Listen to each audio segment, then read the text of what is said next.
Ahora, más allá del poco o mucho conocimiento que tenemos de un perito, ¿qué es lo que hace un perito? O sea, ¿qué haces vos? Digamos que el perito es el auxiliar del juez y tiene la función de hacer lo que el juez le pide en su especificidad. Por ejemplo, hay peritos mecánicos, ingenieros, cualquier profesión uno se puede anotar como perito. En el caso mío en particular soy perito psicóloga especialista en niños. Y bueno, las partes del conflicto presentan los puntos, los famosos puntos de pericia. Y en esos puntos de pericia piden cosas. Le piden al juez que avale que alguien responda a esas preguntas, que son los puntos de pericia. Y bueno, entonces se sortea de una lista de peritos y cuando te llega una situación, un caso, la función es contestar como auxiliar del juez, contestar los puntos de pericia que te preguntaron.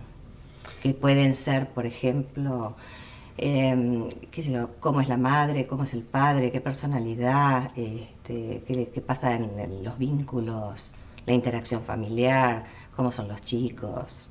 Bueno, hay un montón de preguntas. Pueden ser preguntas simples o preguntas sumamente que ya van denotando una conflictiva cada vez mayor y en donde las preguntas son realmente, no sé, de alguna manera tendenciosas. ¿Pero las preguntas tendenciosas parten del juez? No, no, no. Las preguntas las puede hacer el juez, el defensor o las partes. Digamos, las partes pueden ser los padres o los abogados de los padres. En general, las preguntas las hacen las partes y el juez avala que el perito conteste esas preguntas. Pero bueno, depende de qué preguntas. En general, cuando pide el defensor o el juez, las preguntas es haga un psicodiagnóstico de interacción familiar e informe lo que considere más conveniente. Con lo cual es una pregunta muy abierta que ayuda para entender cuáles son las conflictivas, ir viendo demás y poder contestarle al juez lo que es del interés de la conflictiva en sí, razón por la cual ese juicio está como controvertido o dificultado.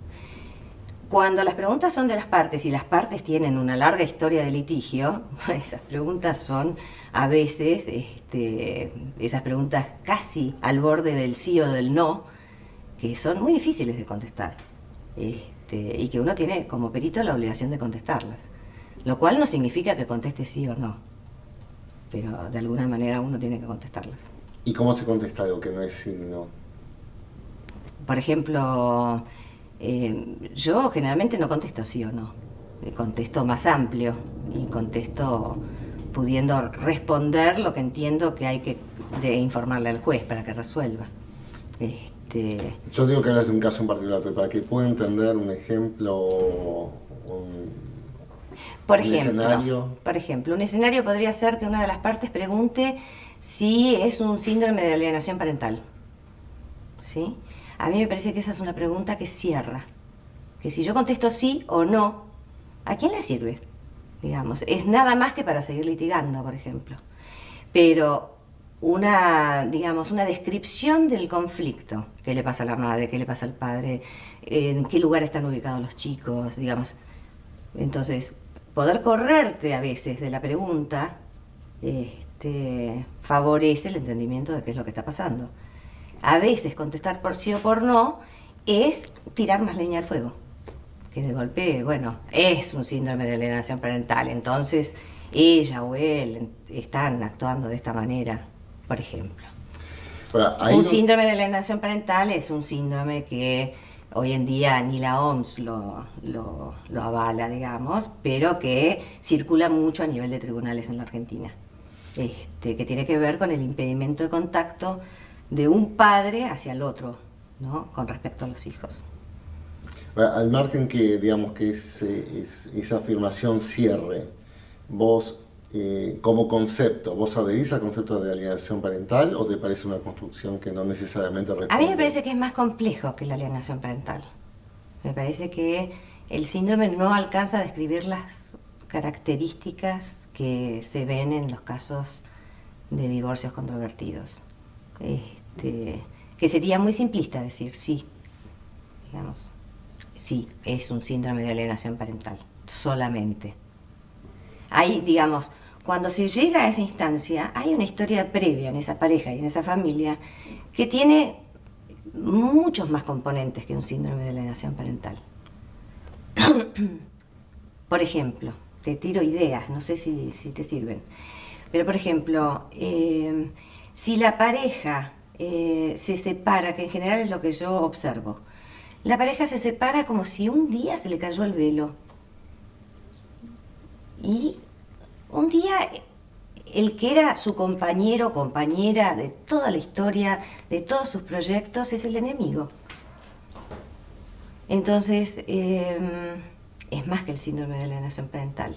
Eso sería como tal vez la consecuencia de un montón de situaciones previas que pasan en esa pareja y que pasan en esa familia.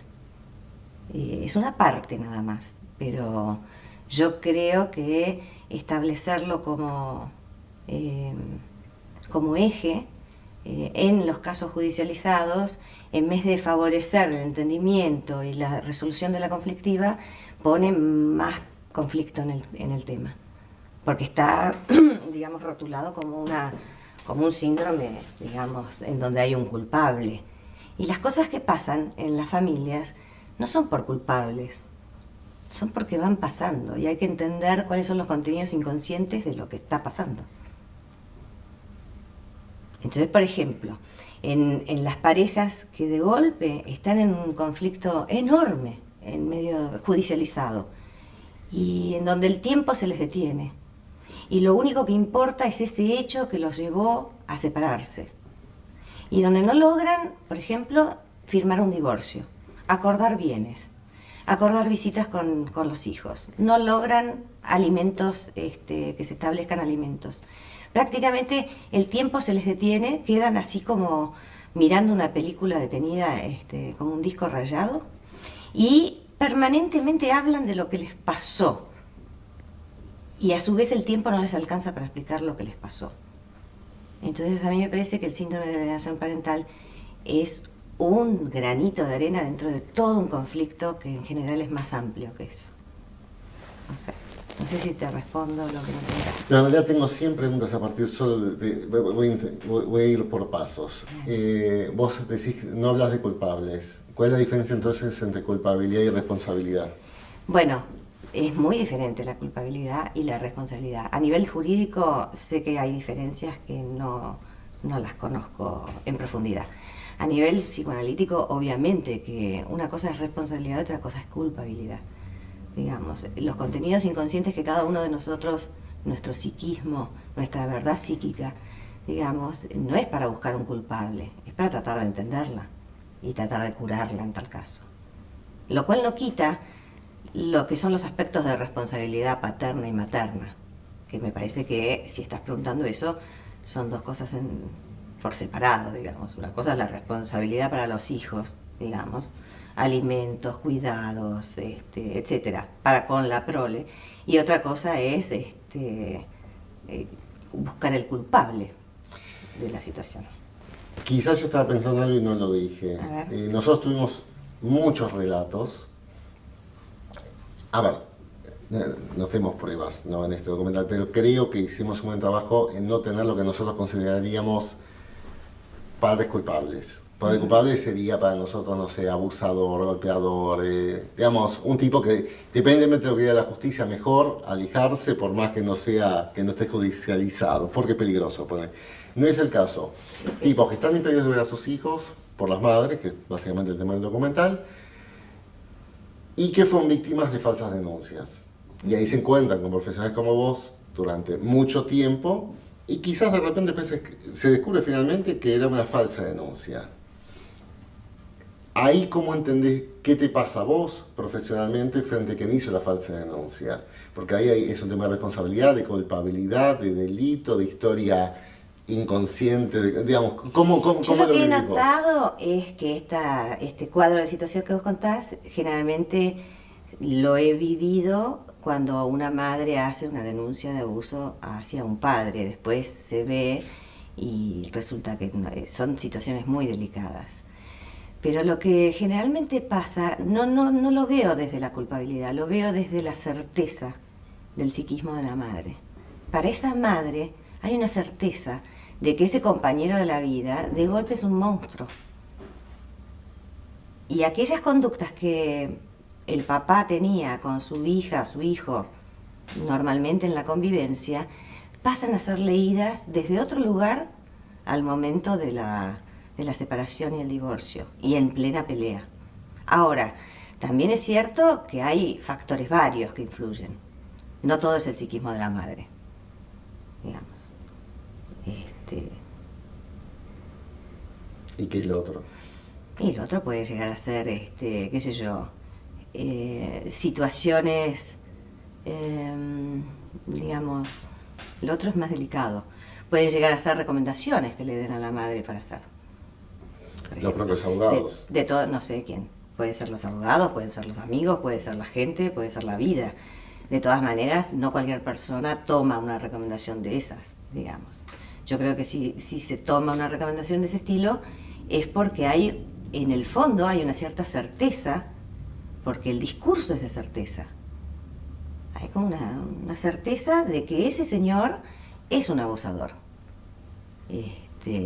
También lo que noto en los casos de falsas denuncias es que la madre, al perder el control de la vida cotidiana de los hijos, por ejemplo, qué sé yo, los chicos van a dormir con el padre el fin de semana, bueno, también es una sensación de pérdida de control. Y además aparecen cuestiones de quién es el hijo, digamos. No hay una paternidad construida de a dos ahí. En general, el hijo es patrimonio de la madre y le corresponde a cualquier costo. ¿Y por qué piensas que sucede, o sea, que ese discurso está tan...? Mirá, yo pienso que, como te dije al principio, estas situaciones no se llegan por una denuncia de abuso, se llegan por miles de situaciones previas. ¿Y qué habría que hacer para vos con las falsas denuncias? Es una pregunta muy difícil que me excede. Yo creo que son sumamente delicadas, son muy difíciles de clarificar, psicológicamente hablando. Si bien hay muchos especialistas en abuso, que por ejemplo es uno de los factores más frecuentes por los cuales separan al padre de los hijos, generalmente lo que yo he notado es que suceden en las etapas edípicas, por ejemplo a los 3, 5 años, y avanzan en una especie de vorágine de pericias, de situaciones, de cámara Gesell en penal, en civil, y entonces llega un momento que el mismo chico, buscando la verdad jurídica, la prueba, si fue o no fue, si es verdad o no verdad que el padre abusó. Y entonces, bueno, en esa búsqueda de la prueba y de la verdad jurídica se va perdiendo la verdad psíquica. Entonces empieza como toda una maraña en donde ya no se sabe, digamos, qué es y qué no es. Es muy difícil de clarificar dentro de lo que es el psiquismo. Porque no es solamente, si bien al niño siempre lo escuchamos, no es solamente lo que dice el niño, que puede estar influido por otros, que pueden ser sus padres, sino es más que lo que dice el niño. Y si un chiquito de 3 años es llevado a por lo menos 5 profesionales psicólogos, 2 psiquiatras y una cámara Gesell, que es más o menos un promedio de lo que pasa antes de que llegue al perito de oficio, que sería yo, y entre medio pasaron 2, 3 años, es muy, muy delicado. Claro, porque yo te pregunto a vos, porque estás vos acá, pero por otra parte también representás a una institución, en este caso los peritos, y cuando hablan de vos hablan como una excelente perito, pero al mismo tiempo se hablan de alguien excelente que es el que también debe haber malos y mediocres. Entonces, ¿qué nivel o qué porcentaje, no porque me pongas un número, pero incluso por tu formación, y la verdad que es una profesión tremendamente peligrosa. Es tremendamente peligrosa, es tremendamente de una responsabilidad. Vos hablabas de responsabilidad. Yo me siento, pero con una responsabilidad frente a cada uno de los diagnósticos. Es muy fuerte trabajar en tribunales. Es de mucha responsabilidad y de mucho aprendizaje. Y por eso tal vez la primera parte que estuvimos hablando sobre qué pasa con los impedimentos de contacto y las falsas denuncias de abuso, es muy difícil de generalizarlo, porque cada familia es diferente, cada psiquismo es diferente, y cada combinatoria entre las partes es diferente. Entonces los cuadros de situación son muy complejos, son tremendamente complejos, que me exceden permanentemente, razón por la cual me obligan a estudiar, me obligan a supervisar, digamos, me obligan a analizarme, digamos, permanentemente me obligan a seguir formándome, porque realmente son muy delicados. Y a veces, y saliendo un poco de estos temas, a veces yo en este último año y medio, te diría, año, he encontrado que la complejidad y la violencia de los casos de tribunales aumentó. Y si bien yo en general doy alguna recomendación después de las pericias, digamos, últimamente me ha costado muchísimo saber qué recomendar. Pero muchísimo es muchísimo. Y tener que supervisarlo muchas veces para poder llegar a alguna conclusión. Decir, y esta es mi pregunta de siempre, porque soy Mariana Sarria, cuando se habla de estas madres, ojo, cuando hablamos de madres entonces es un tema de género, porque es el tema del documental, pueden ser padres también, ¿eh? Sí, sí. No, realmente no hay un tema ahí de diferencia, pero básicamente, ¿cómo diferencias si una persona es mal o loca? Yo creo que es la pregunta que me hice al empezar a estudiar la psicología. Es muy difícil de contestar esa pregunta. Pero hoy viniste acá para intentar contestarla, supongo. Supongo que sí. ¿Me parece que haces un esfuerzo? Bueno, digamos que... Porque hay gente que es patológica y sin embargo no tiene, entre comillas, maldad. Y gente que es patológica y realmente tiene el mismo cuadro psicopatológico y se comporta con una maldad impresionante. Con lo cual es más difícil todavía contestarte la pregunta. Pero si te venís a hacer una pregunta hace tantos años... No tengo la respuesta. No está significa bien, pero ¿qué sí. respuestas te das vos en lo cotidiano? ¿Qué respuestas me doy yo? Y yo me doy las respuestas en lo cotidiano de, digamos, te digo, del mundo psíquico. De tratar de entender el mundo psíquico. Lo que pasa es que la maldad, cuando uno ve esa maldad, escapa a todos los contenidos. Es mucho más que digamos, porque hay locos y hay locos hijos de puta, digamos, perdón, ¿no? Puedes decir, puedes putear acá todo lo que vos quieras, pero ¿cómo se traduce esta duda que vos tenés a la hora de hacer una pericia? Bueno, espero que no se traduzca. Espero que no se traduzca. Por eso, digamos, busco todos los elementos para que no se traduzca. Formación, análisis personal, supervisión y poder entender los casos de la mejor manera. ¿Y cómo afecta, que esto es un poco, supongo, tu trabajo para ver cómo se traduce, cómo afecta este impedimento de contacto a los chicos? ¿Qué tipo de reflejo ves en ellos? Mira, yo he tenido muchas situaciones en donde han llegado los chicos de 5 o 6 años y que dejaron de ver a su papá fundamentalmente más de un año. Y me he encontrado en situaciones sumamente dolorosas de un papá que tenía el recuerdo de su hijo de 4 años y que traía determinados regalos de juegos para un chico de 4 años y el chico tenía 6, por ejemplo. Yo creo que es gravísimo si no, digamos, si no ha habido abuso o situaciones que le puedan provocar daño al hijo. Es gravísimo que no le dejen ver al padre o a la madre. Y en ese sentido lo que les quitan es la posibilidad de tener, a lo largo del crecimiento, hay una necesidad de tener sentimientos de amor y odio y ambivalencia con la madre y con el padre. Y el hecho de que todo un progenitor sea bueno y todo el otro progenitor es malo, al chico lo parte al medio, si esto no es verdad. Pues todos tenemos, digamos, el chico necesita elaborar los aspectos de amor y odio y necesita elaborar la ambivalencia con la madre y con el padre.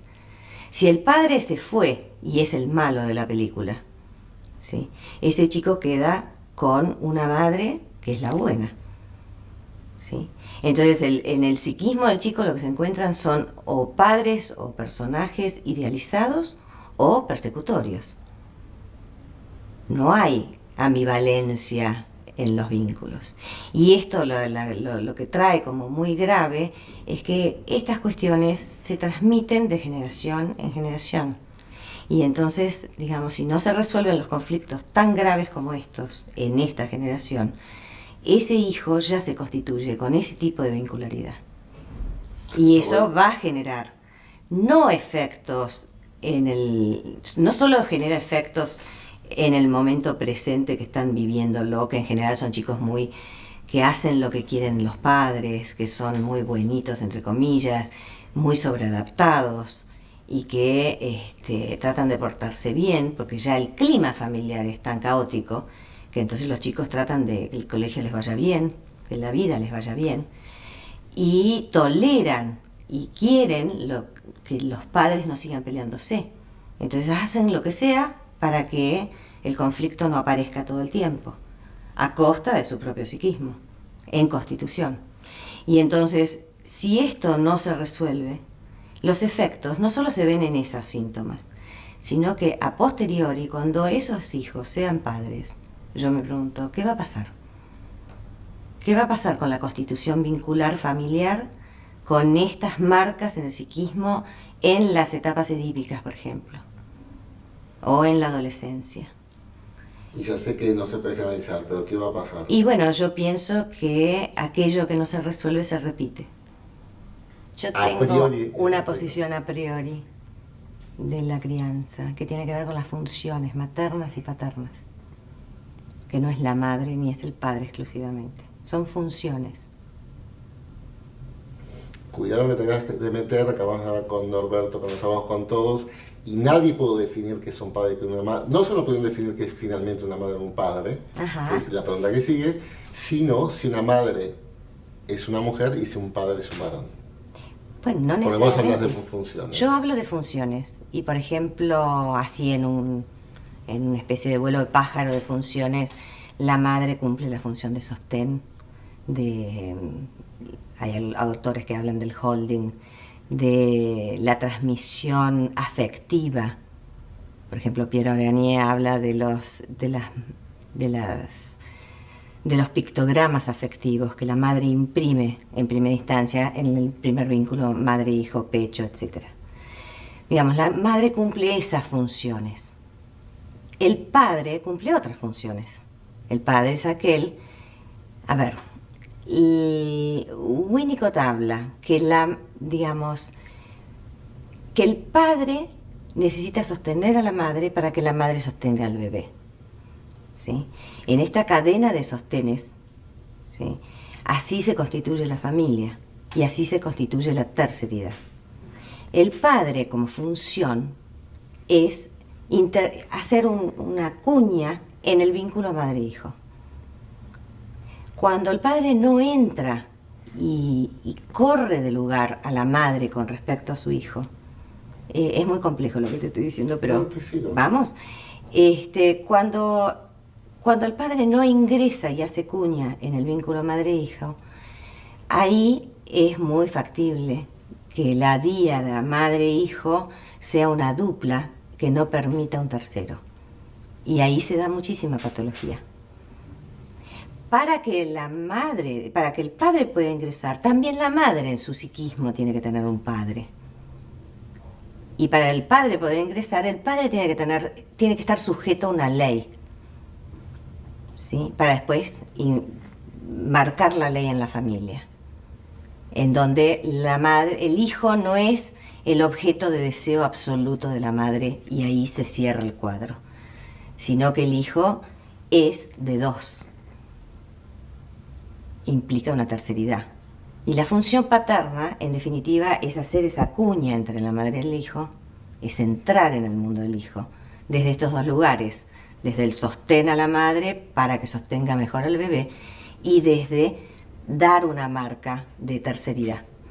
Y en esa marca de terceridad ingresa la exogamia, ingresa el tercero, ingresa la ley, ingresa la sociedad, ingresa la cultura.